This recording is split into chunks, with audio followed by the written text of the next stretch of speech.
بسم اللہ الرحمن الرحیم۔ السلام علیکم۔ اللہ تعالیٰ سب کو اپنی حفظ و امان میں رکھے۔ مجھے امید ہے کہ میں آپ کو جو سبق بھی یاد کرنے کے لیے دیتی ہوں وہ آپ ساتھ ہی یاد کر لیتی ہوں گی۔ آج ہم 5واں سبق پڑھیں گے جس کا عنوان ہے اکبری کی حماقتیں۔ اکبری ایک لڑکی کا نام ہے اور حماقتیں حماقت کی جمع ہے جس کی معنی ہے بے وقوفی، یعنی اکبری کی بے وقوفیاں۔ سبق اکبری کی حماقتیں ڈپٹی نذیر احمد کی مشہور کتاب میرات العروس سے لیا گیا ہے۔ ڈپٹی نذیر احمد 1836 میں پیدا ہوئے، ابتدائی تعلیم گھر پر ہی حاصل کی اور والد مولوی نصر اللہ خان سے عربی، صرف و نحو، منطق اور فلسفہ پڑھا۔ اس کے بعد مدرسے سے تعلیم حاصل کی۔ دہلی کالج میں 8 سال تک تعلیم حاصل کرتے رہے۔ پہلے استاد بنے، پھر ڈپٹی انسپکٹر مدارس بن کر کانپور آ گئے۔ مولوی نذیر احمد کو ادبی خدمات کے پیش نظر شمس العلماء کا خطاب ملا۔ مولوی نذیر احمد وہ پہلے ناول نگار ہیں جنہوں نے اپنے ناولوں کے ذریعے معاشرے کی اصلاح کا فرض ادا کیا۔ ان کا طرز تحریر آسان، سادہ اور بامقصد ہے۔ 1912 کو وفات پائی۔ ان کی اہم تصانیف میں میرات العروس، توبۃ النصوح، ابن الوقت، فسانہ مبتلا اور بنات الناس شامل ہیں۔ اکبری کی حماقتیں ایک دلچسپ سبق ہے۔ میں آپ کو اس سبق میں بیان کیے گئے حالات و واقعات کو مختصراً بتاؤں گی۔ آپ نے اس سبق کی مکمل ریڈنگ کرنی ہے اور مشکل الفاظ کے معنی یاد کرنے ہیں۔ اس سبق میں مصنف اکبری کی ان حماقتوں کا ذکر کرتے ہیں جن کی وجہ سے اکبری نے اپنا گھر تباہ کر ڈالا۔ وہ ایک کٹنی یعنی عیار، چالاک اور مکار عورت کا واقعہ بیان کرتے ہیں کہ کٹنی نے کس طرح ہوشیاری اور چالاکی سے اکبری، میاں مسیطہ کی بیٹی اور احمد بخش کی بیوی کو مختلف بہانوں سے لوٹ لیا۔ مصنف نے عورتوں کو ان کٹنیوں سے خاص طور پر محتاط رہنے کی تلقین کی ہے۔ مصنف لکھتے ہیں، اتفاق سے ایک کٹنی شہر میں آئی، ہر جگہ اس کا شور مچ گیا۔ محمد عاقل نے بھی بیوی سے کہہ دیا کہ اس سے ہوشیار رہنا۔ ایک دن وہی کٹنی حجن کے بھیس میں گلی میں آئی اور طرح طرح کے تبرکات ساتھ لائی۔ مزاجدار نے سنا، یعنی اکبری نے سنا تو اپنی ملازمہ زلفن کو کہلا بھیجا کہ گلی سے اٹھنے لگے تو حجن کو یہاں بلا لانا، ہم بھی تبرکات کی زیارت کریں گے۔ زلفن حجن کو بلا لائی، تمام چیزیں دیکھی گئیں۔ حجن نے باتوں باتوں میں پوچھا کہ تمہارے کتنے بچے ہیں؟ بچوں کا نام سن کر مزاجدار نے یعنی اکبری نے سرد آہ بھری اور کہا، ہماری تقدیر ایسی کہاں تھی۔ پوچھنے پر معلوم ہوا کہ شادی کو ابھی 1 برس نہیں ہوا۔ حجن کو مزاجدار کی بے وقوفی کا اندازہ ہو گیا تھا۔ کہنے لگے کہ گھبراؤ نہیں، تمہارے تو اتنے بچے ہوں گے کہ تم سے سنبھالے نہیں جائیں گے۔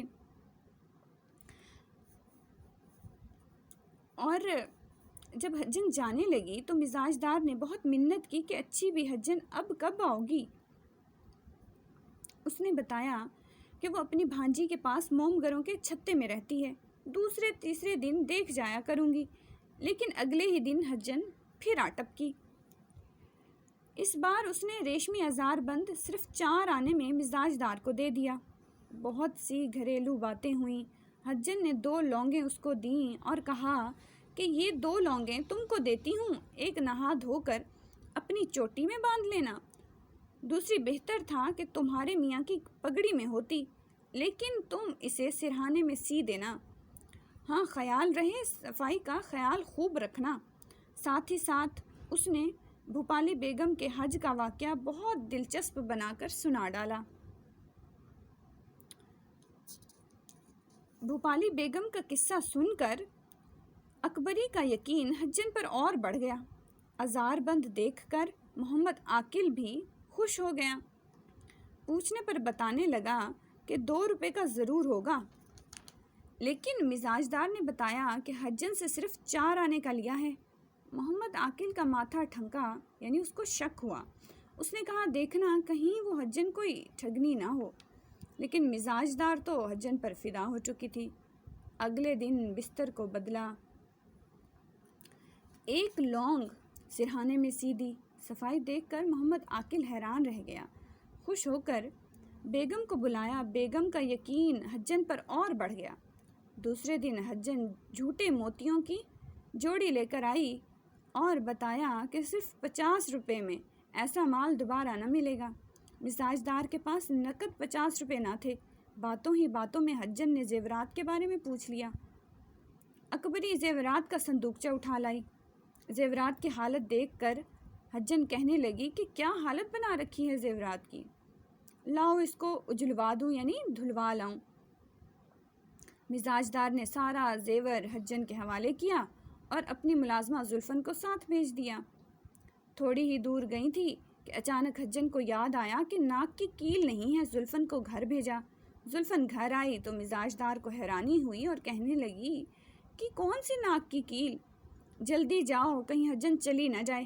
زلفن گئی لیکن حجن ہوا ہو چکی تھی، یعنی وہ غائب ہو چکی تھی۔